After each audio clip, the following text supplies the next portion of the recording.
If I was the kidnapper, I would be extremely concerned right now because using investigative genetic genealogy, he will be identified. On the morning of March 24th, after 53 days of silence, one headline suddenly cut through everything. FBI analysis points to a new breakthrough in the Nancy Guthrie case. That word breakthrough hit hard because up to this point, there has been no arrest, no identified suspect, and no clear public answers. So far, people have only seen a masked figure caught on a doorbell camera and a family standing in front of cameras, asking for help and hoping someone out there knows something. That's why the question came fast. Is this real progress or just another loud headline in a case already filled with confusion? The real story isn't in the headline. It's in what actually happened a day earlier. On March 23rd, Pima County Sheriff Chris Nanos sat down with Tucson station KOLD and said something that shifted the tone completely. For the first time since this investigation began, a law enforcement official publicly confirmed a specific detail directly tied to FBI findings. He explained that investigators believe something happened on January 11th based on the FBI's own analysis of digital equipment and collected evidence. That detail matters more than people realize. This wasn't a random tip, not something spreading online, and not just another theory people are arguing about. This came straight from FBI forensic work, using their own tools and independent analysis. That this individual, with or without the backpack, was at that house on January 11th. And here's what really stands out. January 11th is nearly 3 weeks before Nancy Guthrie disappeared. That completely shifts the timeline and raises serious questions about what may have been happening long before the night everything changed. To understand why this is being called a breakthrough, you have to look at how investigations actually work. A breakthrough doesn't mean the case is solved, and it doesn't mean a suspect has been named. What it really means is investigators may finally have a solid reference point, something real they can build around. For 53 days, they've been dealing with thousands of scattered details, trying to piece together a situation without a clear starting point. Now they may have found that starting piece.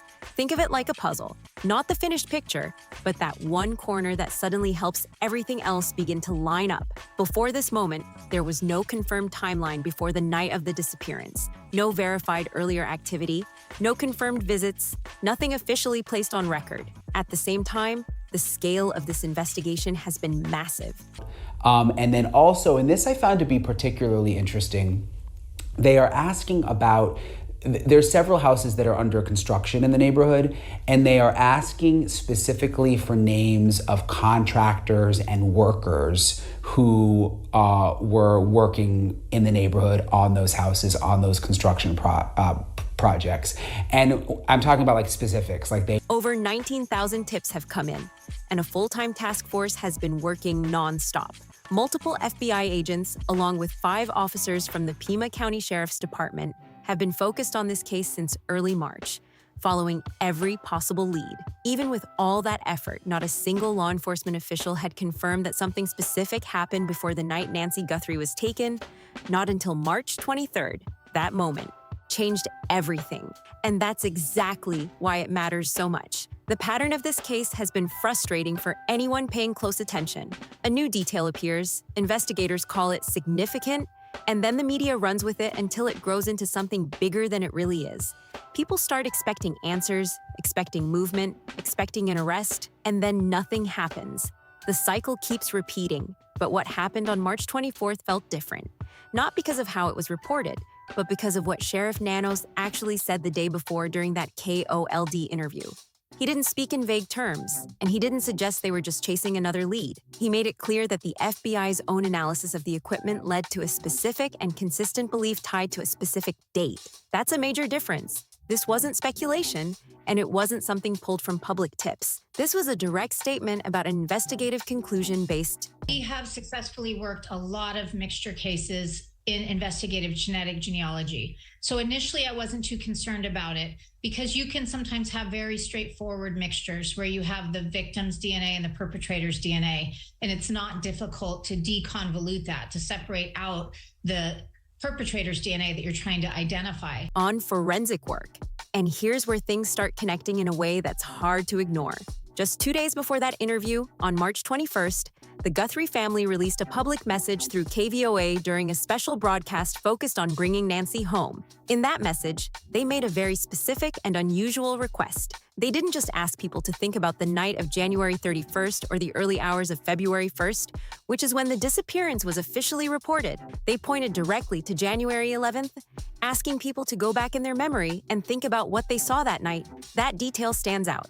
Families in situations like this don't randomly include exact dates, unless there's a reason behind it. These statements are usually coordinated with investigators, not based on guesswork. So the fact that the family highlighted January 11th, and then the very next day, Sheriff Nanos confirmed that investigators are focused on that exact same date. That's not two separate developments. That's one coordinated shift, revealed step by step over 2 days, both pointing to the same moment in time. Two specific dates, January 11th, which is something that I've reported before, that I've heard from other neighbors, but also January 24th, which is the Saturday before Nancy Guthrie went missing. Now add another layer to the situation, the reward. Right now, the numbers tied to this case are huge. The Guthrie family has put forward $1 million for information that leads to Nancy being found safely. The FBI added another $100,000 for information that leads to a location or an arrest, and Tucson Crime Stoppers contributed an additional $102,500. That brings the total to more than $1.2 million. That is one of the largest reward amounts publicly announced in a missing person case in Arizona in recent years. And yet, no one has stepped forward to claim it. That silence speaks loudly, and it only increases the pressure behind the scenes. When Sheriff Nanos was asked directly if something like this could happen again, his response wasn't calming, it was a clear warning. He told the public to stay alert, stay aware, and not assume they are safe just because this happened to one family. That kind of statement carries serious weight. It suggests that whoever is responsible has not been identified or stopped. When the FBI released images from Nancy Guthrie's doorbell camera back on February 10th, people locked onto one chilling image: a masked individual wearing a full balaclava, gloves, long clothing, and what appeared to be a front holster. The person also carried a 25-liter Ozark Trail hiker backpack. Investigators described this individual as around 5'9" to 5'10", with an average build. The movement stood out too, calm, controlled, and deliberate as the person approached the camera and covered it. There's one neighbor that moved out before Nancy disappeared, and they have been asking more questions about that situation. That image became the center of attention fast, but there was another detail that didn't get the same level of focus at first.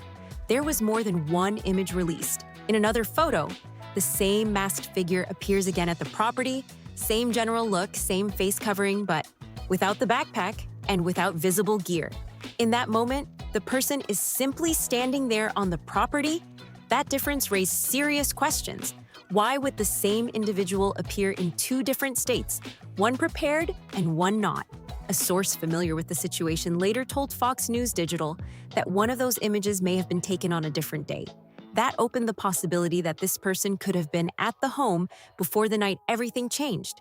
But officials pushed back on that idea at the time. The Pima County Sheriff's Department explained that while the images showed differences in clothing and gear, there was no confirmed timestamp attached to them. Because of that, they emphasized that any claim about the images being taken on different days remained unconfirmed. Sheriff Nanos addressed it directly as well, calling those interpretations speculative. So for weeks, that's where things stayed. People questioned the images, tried to connect the dots, but there was no official confirmation to support those ideas. Then suddenly, January 11th entered the conversation. Outpouring from neighbors, friends, and the people of Tucson. We are all family now.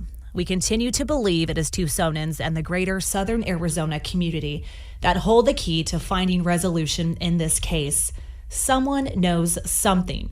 It's possible a member of this community has information that they do not even realize is significant. We hope people search their memories, especially around the key timelines of January 31st and the early morning hours of February 1st, as well as the late evening of January 11th.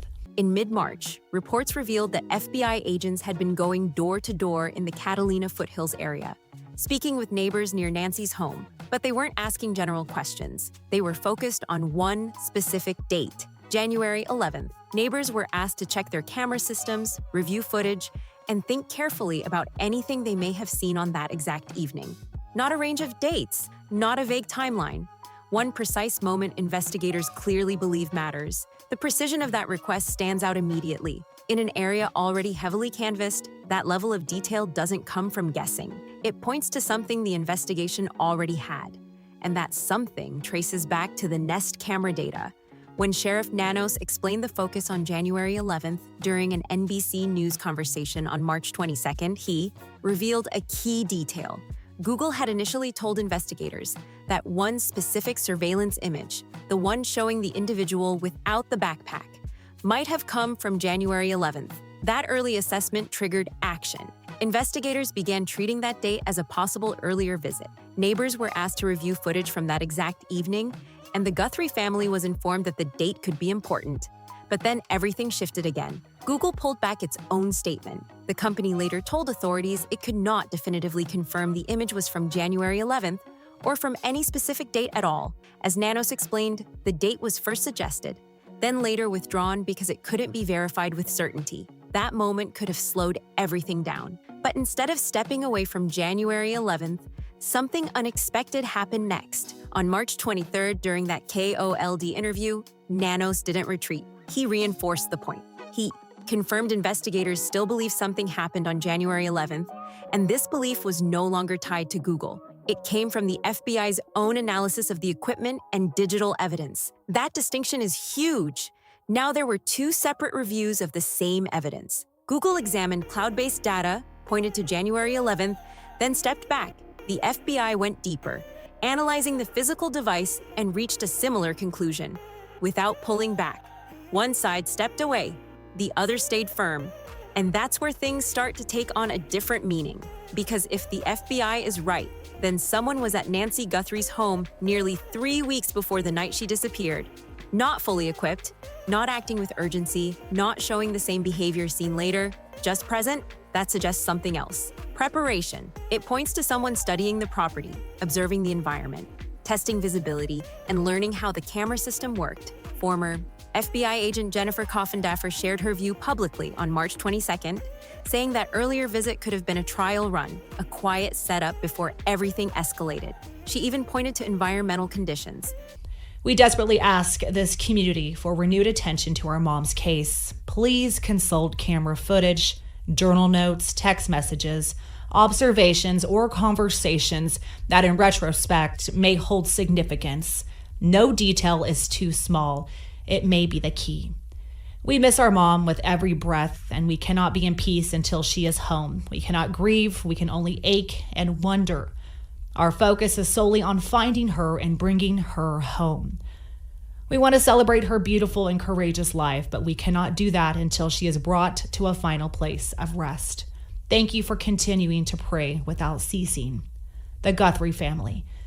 Cameron and Christine. And noting that January 11th had a darker night compared to February 1st, which had brighter natural light. That kind of detail doesn't confirm anything, but it shows how investigators analyze timing and patterns. And when you look at the level of detail in this case, the controlled movement, the way the camera was handled, the apparent awareness of the layout, this doesn't feel random. It feels planned.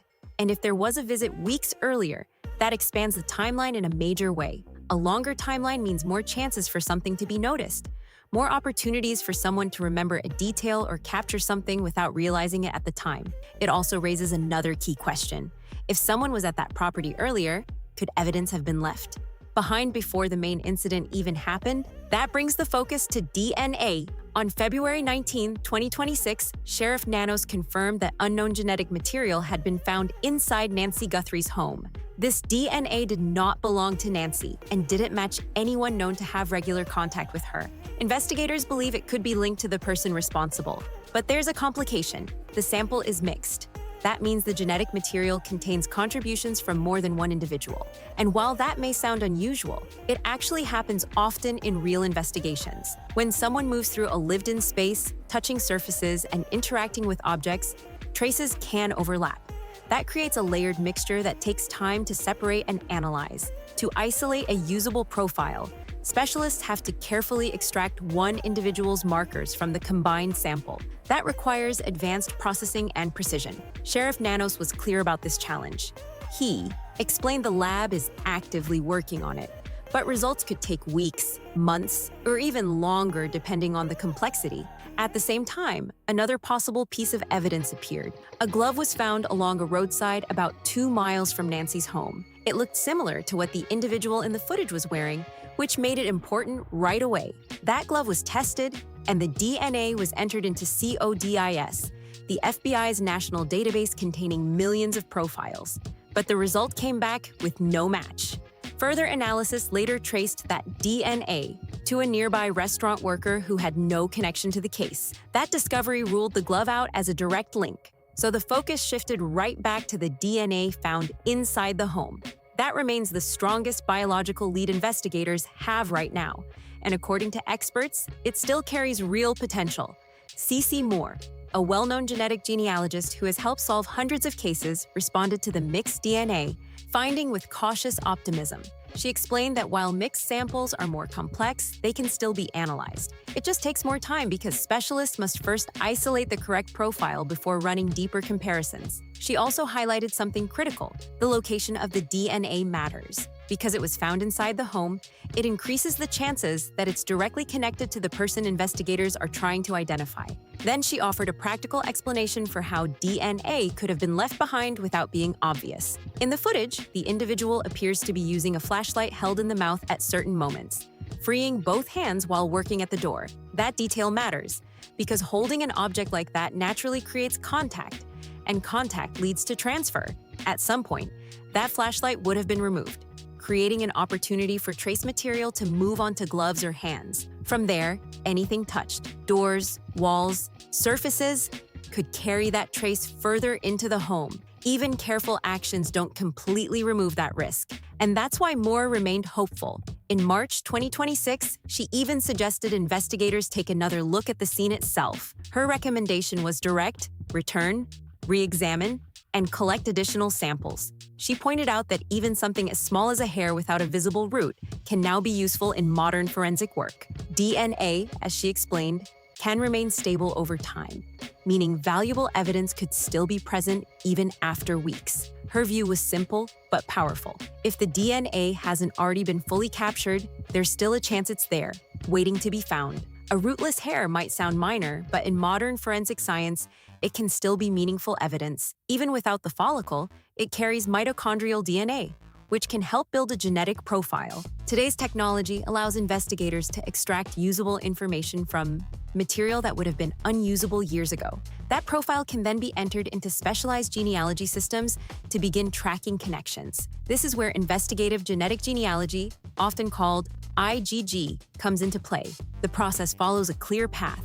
Once a DNA profile is developed from evidence, it gets uploaded into databases where people have voluntarily shared their DNA for ancestry purposes. Two of the main databases used for this work are GEDmatch and Family Tree DNA. Both operate on opt-in systems, meaning users have agreed to allow law enforcement access. Even combined, these databases hold fewer than 2 million profiles, which is small compared to the total population.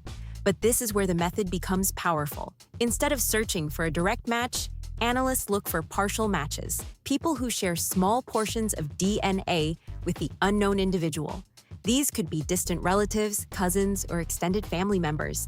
From there, forensic genealogists begin building family trees, working through records like births, marriages, and census data. Step by step, they narrow it down until one individual fits both the genetic clues and the real-world details investigators already have. This method has already proven it can work in major cases. In 2018, investigators used this exact approach to identify the Golden State Killer after decades without answers. DNA evidence had existed for years, but it never matched anything in the traditional CODIS system. When genealogy databases were used, partial matches led to distant relatives. From there, a family tree was built, eventually pointing to one individual who matched both the profile and the location tied to the case. After collecting additional evidence for confirmation, investigators were able to move forward. A similar approach was used in another high-profile university case in 2022. DNA recovered at the scene was processed through IgG, and even with complications related to ancestry, the method still led to identification within weeks. Now bring that back to the Guthrie case. Officials have confirmed that IgG is being explored here as well. Investigators are looking beyond CODIS and into genealogy databases to see if partial matches can help move things forward. But the speed of this process isn't always the same. It depends heavily on ancestry.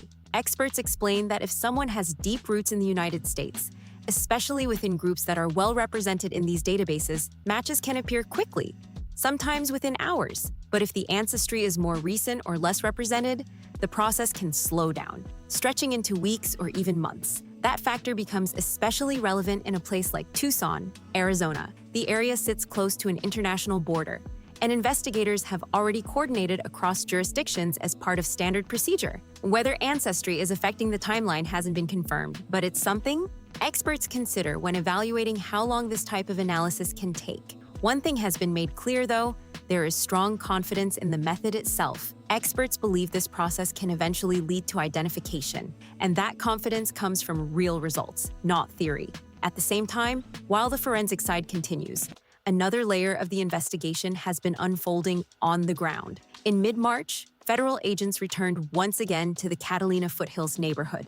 This wasn't their first visit, but this time, the questions became more focused, more detailed, and more targeted. According to local reporting, agents weren't asking broad questions anymore. They were narrowing in on specific details. One focus was a nearby property that had been vacated shortly before Nancy's disappearance. Agents asked neighbors about who lived there, when they left, and what they might remember.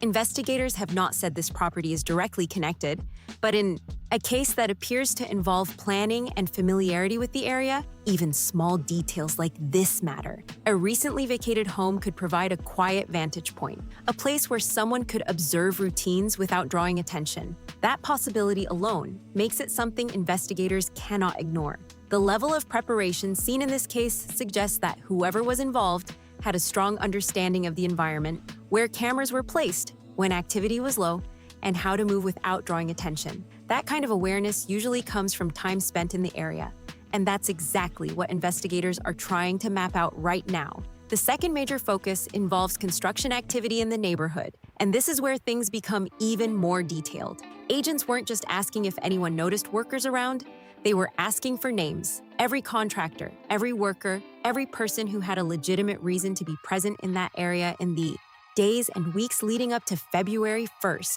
That level of detail shows how structured this process is. In one instance, a homeowner whose property was under construction was asked to provide a full list of everyone who had worked on the site. That includes crews, subcontractors, and anyone else who had access. There were also reports online describing agents visiting nearby construction areas, speaking with workers, and reviewing the sites directly. While not every claim has been independently confirmed, it aligns with the pattern of detailed questioning already reported. Experts say this kind of approach is not a step backward. It's not uncertainty, it's structure. Investigators are building a full list of every person who had a valid reason to be in that neighborhood during the key time frame. Because people working on construction sites can spend hours in an area without raising concern. They can move freely, observe surroundings, and become familiar with routines, all without standing out.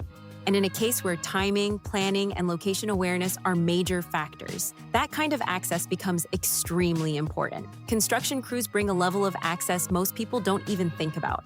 They have clear sight lines into nearby properties. They move around freely, and nobody questions a work truck parked on a Catalina Foothills street early in the morning. That kind of presence blends in easily. So if someone had been observing Nancy Guthrie's home in the weeks before February 1st, doing it in a way that didn't raise attention, a construction crew list becomes very important. Then there's another thread that adds a completely different layer to this case: El Charro Cafe. Back in October 2025, a national TV segment was filmed featuring Savannah Guthrie returning to Tucson, her hometown. That filming took place on October 17th and later aired in November, just under 3 months before Nancy disappeared. El Charro Cafe, a historic location operating since 1922, was part of that segment. Savannah sat down with Nancy and her sister Annie inside a private dining area, sharing a moment that was recorded and later broadcast widely. On camera, Nancy spoke about Tucson in a calm and positive way, describing the lifestyle as relaxed and peaceful. The restaurant was still open during filming, with many customers present at the time. After everything unfolded, that segment drew renewed attention. People revisited it, looking for anything that might stand out. There were even discussions about whether that kind of national exposure could have unintentionally drawn attention to Nancy before the incident. Investigators also looked into that moment. According to local reporting, agents visited El Charro Cafe and asked staff about the day of filming.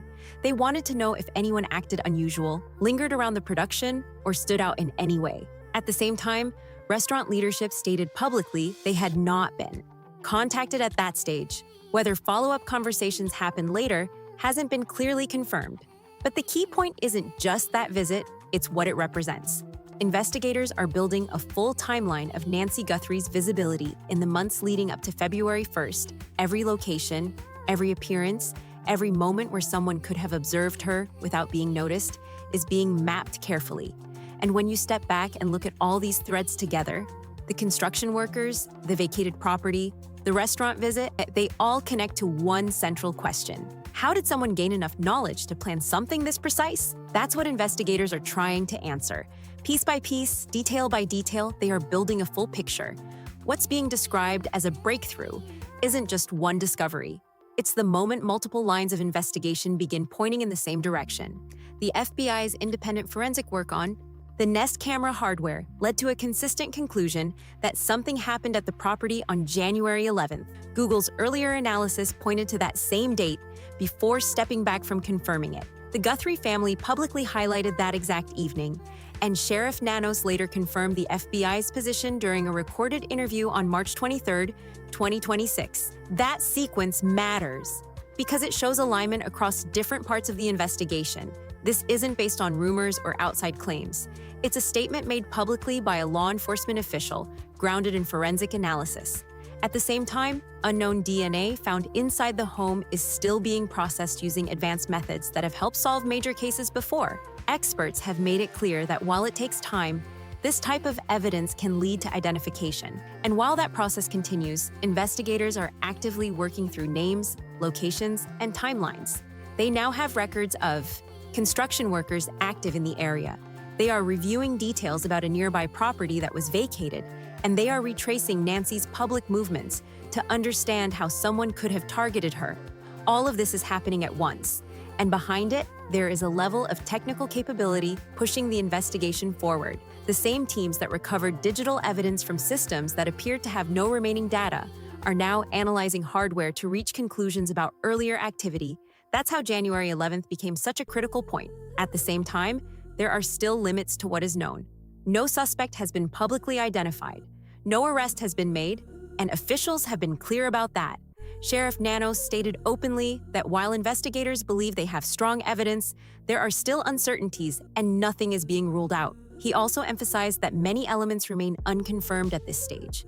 Those statements are not contradictions. They reflect where the case stands right now. There is progress, there is direction, and there is a growing body of evidence. But there is not yet a final answer. What is clear, though, is that January 11th now holds real significance, and whatever happened on that date sits at the center of everything investigators are working to understand. There is DNA currently being analyzed through advanced genetic genealogy methods. There is a full neighborhood grid being broken down to individual worker names, and there is a forensic timeline in motion, powered by technology that has helped identify individuals in cases where they believed they would never be traced. This is not a stalled case. This is an active one. In March 2026, attorney Chad Cummings outlined 3 possible explanations for why no public arrest has been made yet, despite weeks of intensive work. One possibility is that investigators already have someone in focus and are building a strong case before taking action. Another is that complications tied to identity or connections are slowing progress.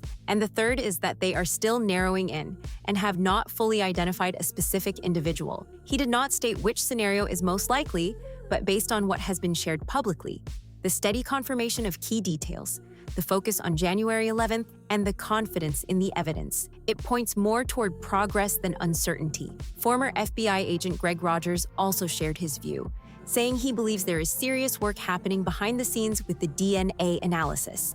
And he made one thing clear: there won't be public updates on that process until there is something solid to present. No announcements, no statements, nothing official, until there is a confirmed development. That silence is not inactivity, it's strategy. At the same time, investigators are still asking for help. Anyone who remembers anything from the late evening of January 11th, the night of January 31st, or the early hours of February 1st is encouraged to come forward. Even the smallest detail could matter, because this case is still moving forward. The evidence is active, the work is ongoing, and whoever entered that home may have left something behind that can still lead to answers. If you've been following closely and want to stay updated, make sure you like, subscribe, share your thoughts in the comments, and stay tuned for what comes next. Because when this case shifts, you'll want to be ready.